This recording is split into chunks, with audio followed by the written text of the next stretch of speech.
साथियों, पहले पार्ट में हमने पूरे मॉडल को समझा कि क्या हो रहा है। हमने अलग अलग चीज़ों से ये समझने की कोशिश करी कि जो ये संघर्ष है अ, उसका ये परिणाम है। किसके बीच में संघर्ष है?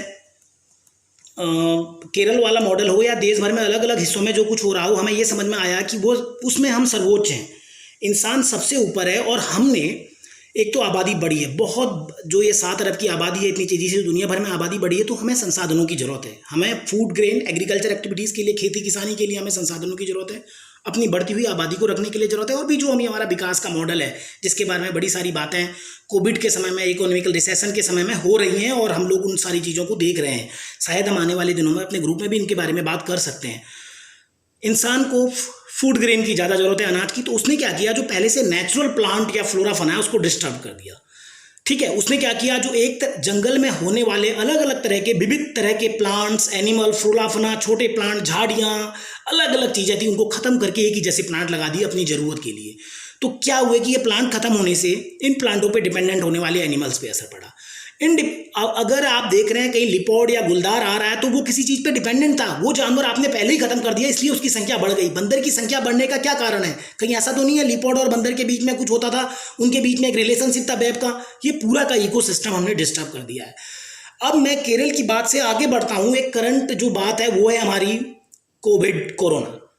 इस कोविड के बारे में बहुत बारे बातें की गई हैं, लेकिन ज़रा सा हम एक और चीज़ को समझना चाहते हैं। जो कोरोना वायरस है, ये पैंडेमिक जो आई है, इसके बारे में कहा गया है इसका सीधा सीधा कारण, एक तो कॉन्स्पिरेसी थ्योरी है, कहा गया कि चाइना की लैब से आई है, कुछ ने कहा कि अमेरिका की लैब में बनी है, कुछ ने कहा कि चाइना की लैब में।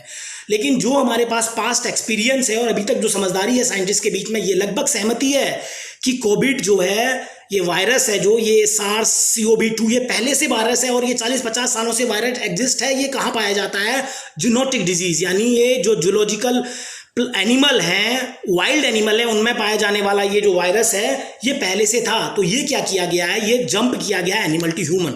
इसका मतलब SARS-CoV-2 जो वायरस है, जो पहले से था, जिसका नया वर्जन कोविड-19 है, ये पहले से था। ये ह्यूमन के इकोसिस्टम्स में नहीं था, एक बैरियर था उस इकोसिस्टम्स के बीच में, ये था वाइल्ड एनिमल के इकोसिस्टम्स में। उनके इकोसिस्टम से ये जंप हुआ, इंसान के शायद एनिमल्स में आया होगा, जो हमारे लाइफ स्टॉक्स हैं, जो डोमेस्टिक एनिमल्स हैं, उससे ह्यूमन में आया। अब ये ह्यूमन टू ह्यूमन ट्रांसफर हो रहा है, इसने अपने आप को म्यूटेशंस कर लिया है। इट मोस्ट लाइकली, किसने कहा कि बैट से आया? बड़ा बदनाम हुआ है बेचारा चमगादड़ आजकल।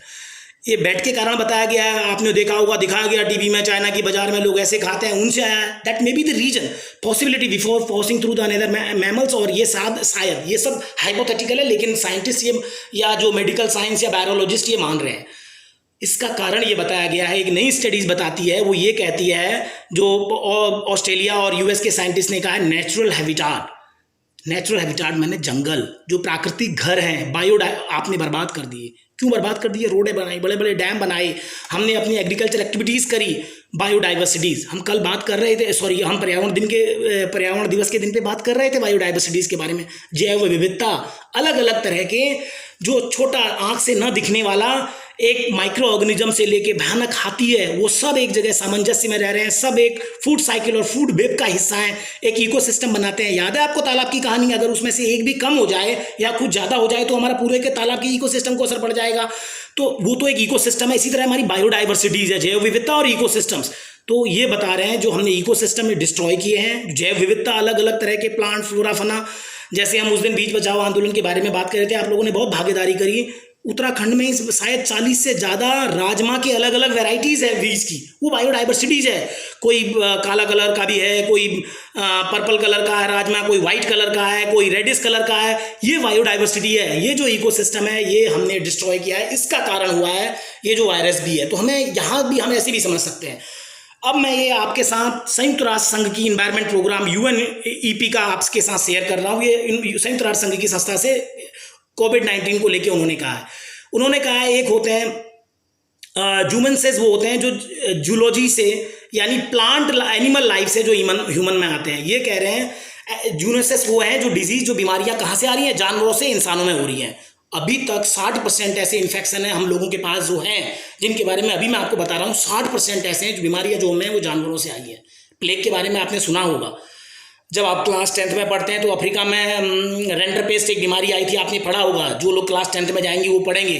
वो सारी बीमारियां जानवरों से इंसानों में आई हैं इसी तरह से। और जो नई बीमारी आ रही है, बताया जा रहा है 75% डिजीज हमें ये इसी तरह से आएंगी। क्यों? क्योंकि हमने तो इनका नेचुरल हैबिटेट खत्म कर दिया है, बायोडाइवर्सिटीज खत्म कर दी है, इकोसिस्टम खत्म कर दिया है। अब ये हमसे कांटेक्ट में आएंगे। कैसे आएंगे?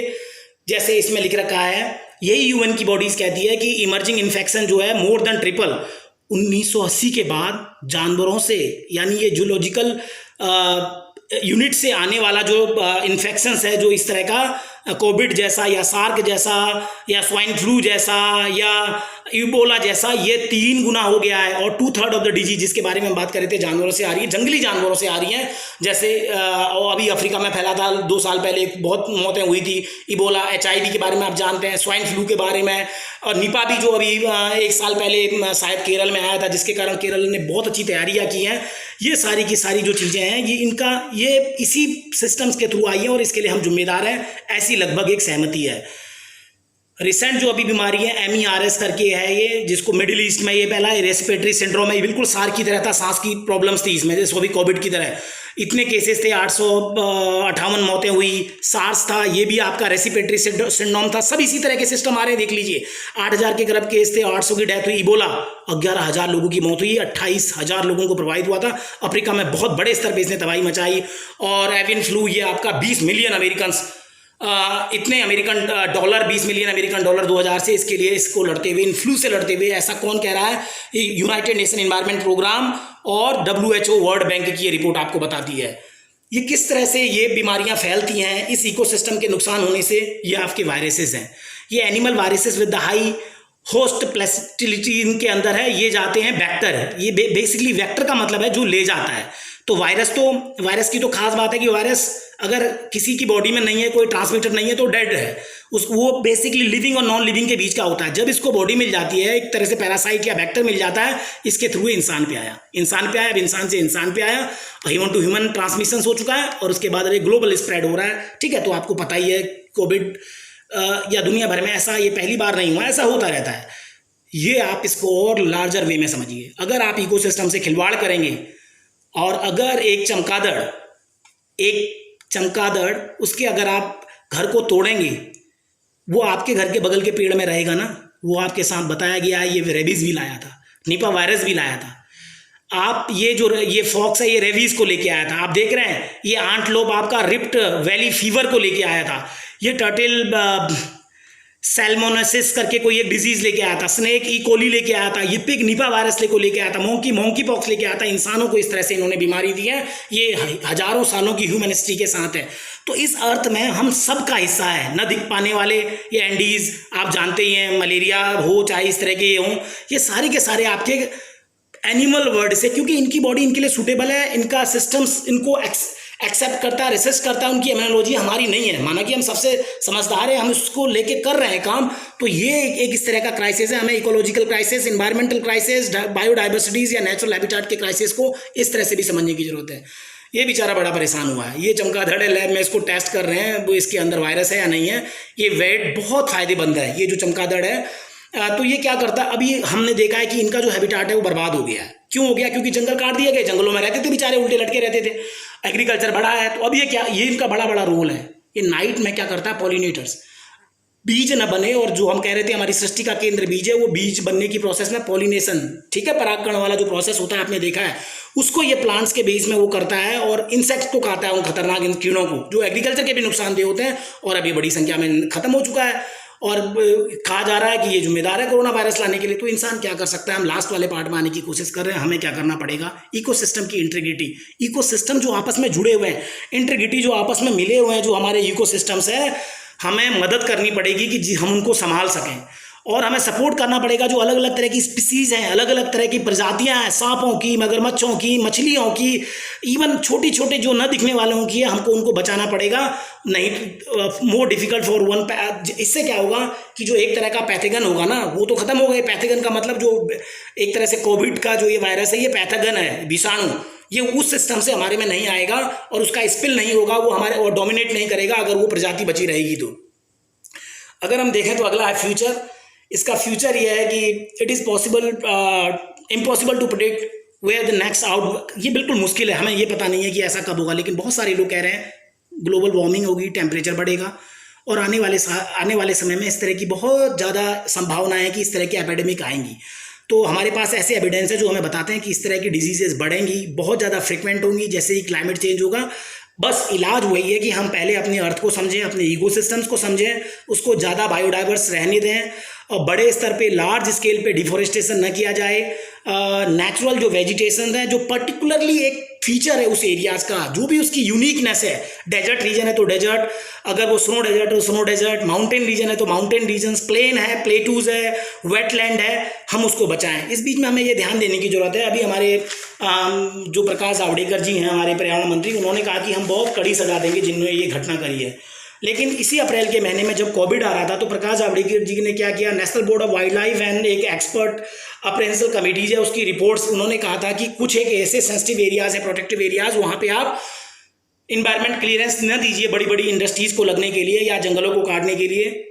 अप्रैल के महीने में सरकार ने उसी फाइल पे साइन कर दिए गए। तो आपको ये भी देखने की जरूरत है कि हमारी सरकार, हमारी सिविल सोसाइटीज और हमारा समाज इन जंगलों के लिए, एक देवदार का पेड़ जो 300 साल से खड़ा है, आप समझिए 300 साल से अगर कोई पेड़ है, कितना बड़ा कंट्रीब्यूशन होगा नेचर का उसके बनने में और क्या क्या चीज़ें उसके पास होंगी। और आप सिर्फ एक रोड के लिए बिना सोचे समझे ऐसे लाखों की संख्या में पेड़ काट रहे हैं। उन पेड़ों में रहने वाले जानवर, इन पेड़ों की जड़ों से होने वाला ग्राउंड वाटर रिचार्ज, एक पूरा इकोसिस्टम्स, क्या नुकसान पहुंचेगा। तो ये समझने की जरूरत है इस पूरे के पूरे इशूज को कि हम अर्थ में, हम सब लोगों का एक स्पेस है, हमें मिलजुल के रहना है, बायोडाइवर्सिटीज बना के रखनी है, हर एक इकोसिस्टम की रिस्पेक्ट करनी है। आप ध्यान दीजिएगा, अगली बार अगर कोई चींटी जाए आपके पैर के नीचे से तो कोशिश कीजिएगा कि वो भी इस इकोसिस्टम का हिस्सा है, उसको बचा सकें, तो वो ज़्यादा जरूरी है। Thank you.